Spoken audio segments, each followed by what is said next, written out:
Comme vous le savez, on vous propose de nombreuses tablettes du e-book et la liste ne cesse pas de se rallonger. Parmi ces nouvelles arrivants, on a la Teclast X98R 3G et la Honda 919 3GR en tête grâce à leur popularité. Ces deux sont extrêmement proches au niveau de spécification et de tarifs.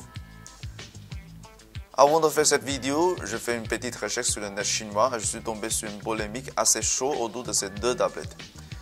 Je ne sais pas qui avait fait la première provocation, mais sur le forum officiel respectif, les porte-paroles de ces deux marques s'attaquent sans merci.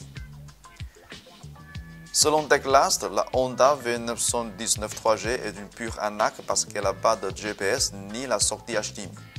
Et Honda a essayé de ridiculiser la X98R car elle n'a pas de solution one-click pour faciliter la transition entre les deux systèmes d'exploitation.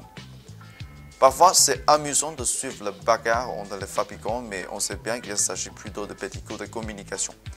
Tout ça, c'est pour attirer plus d'attention sur les deux marques.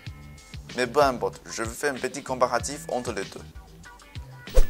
On prend d'abord le packaging comme le premier point à comparer. Ici, je suis plutôt avec Teclast parce que tout simplement, la boîte de Honda n'a aucune originalité. Déjà, les deux tablettes sont visiblement inspirées par Apple, mais Honda va encore plus loin et ils ont même imité le packaging. Par contre, même si la Teclast est assez originale, la boîte est un peu trop longue comparée à celle de Honda. Et ça peut présenter des risques pour le transport vu que ce design plat est moins solide en théorie. Niveau d'accessoires, je ne vois pas trop la différence entre les deux. Toujours pas de chaque secteur européen, mais le grand minimum est qu'ils ont mis des informations importantes pour les utilisateurs. Bon, on arrive sur les deux tablettes et on dirait que ces deux partagent le gène d'iPad, mais la différence est bien visible. Je ne vois pas trop l'intérêt de faire une comparaison très complète, mais il y a deux choses que j'aimerais mettre au point. 1. Sur la Honda, on a un bouton physique avec un rétroéclairage qui fait plutôt joli. Par contre, il n'y a aucun moyen de le désactiver et ça le rend plutôt impactant quand on tient la tablette en mode horizontal. Et 2. Sur la Honda, on voit clairement qu'il y a deux sorties haut-parleurs et tout de suite on pense au son stéréo. Mais en usage réel, j'ai bien constaté que le son est plus étouffé et la basse, ça manque un peu par rapport à la X98.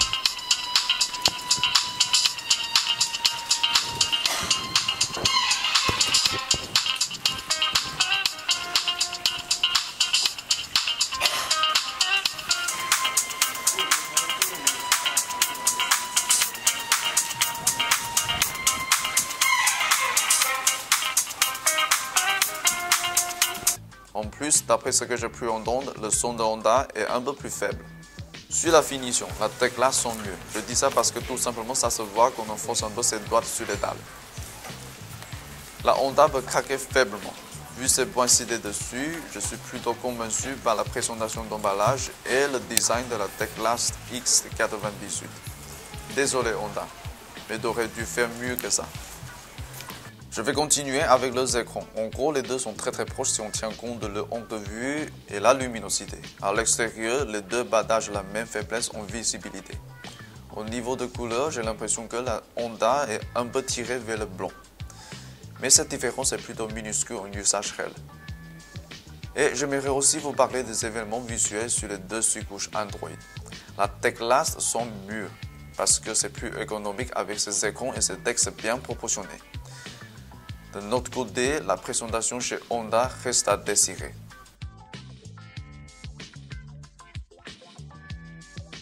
Le plus grand argument de vente pour la Honda est sans doute la solution One-Click qui vous permet de passer à l'autre OS sans éteindre la machine. En théorie, ça semble plus pratique que l'ancienne solution proposée par Teclast. Mais il faut tenir compte du temps requis pour la transition. Et vu l'écart du temps, cette nouvelle solution ne donne pas de poids à l'expérience. Il faut effacer ce délai de transition pour que cette nouvelle méthode soit attirante. Mais pour le moment, ça reste encore une casse-tête technique. Pour répondre à la provocation de Honda, Teclast a essayé de se vanter de son GPS. Sa rapidité, c'est irréprochable. En revanche, c'est très dommage que Honda n'arrive pas à proposer la même chose. Ça pourrait faire très mal sachant que son concurrent direct est plutôt reconnu sur ce point. Et on va continuer avec la puissance. C'est comme dit au début, les deux sont très proches en spécification, donc je n'attends pas un écart très grave sur les benchmarks. Les compétences en graphique 3D sont toujours très convaincantes parmi les tablettes chinoises. Sur Windows, on avait essayé de jouer au Warcraft 3 en haute configuration. Les deux se débrouillent plutôt bien. Mais là, c'est très dommage qu'il n'ait pas de connectique TikTok, sinon il ferait de très bien mini PC pour le rétro-gaming. La caméra ne surmonte pas le point fort sur les deux tablettes. À l'extérieur, elles font des photos assez floues. Les deux ont aussi leur propre problème pour le rendu de couleur.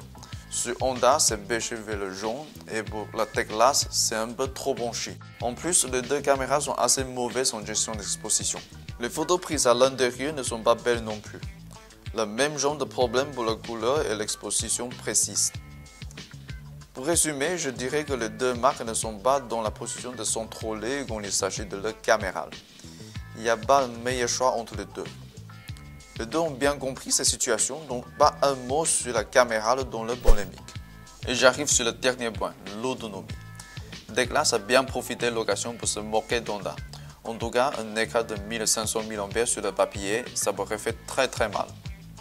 Et en tant que texteur amateur, je peux rien faire pour défendre Honda.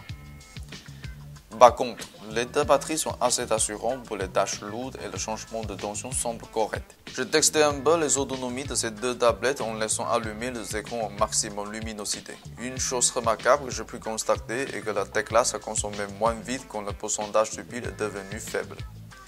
Il paraît que le contrôle de consommation se comporte mieux sur la Teclas vu qu'elle a duré presque 1h30 plus longtemps que son concurrent. Bon, c'est le moment à mettre fin à cette vidéo qui est venue un peu en retard et je dois avouer que je suis plutôt favorable vis-à-vis de Teclas parce que Honda a sacrifié pas mal de choses en échange de cette solution one-click. À mon avis, ces solutions ne sont pas très convaincantes et il nous faut une solution encore plus efficace. Je suis plutôt ravi de vous partager mes avis et j'aimerais lire les votes. En tout cas, cette polémique existe parce qu'il y a des points engageants à débattre. Donc, n'hésitez pas à me laisser votre message. À la prochaine!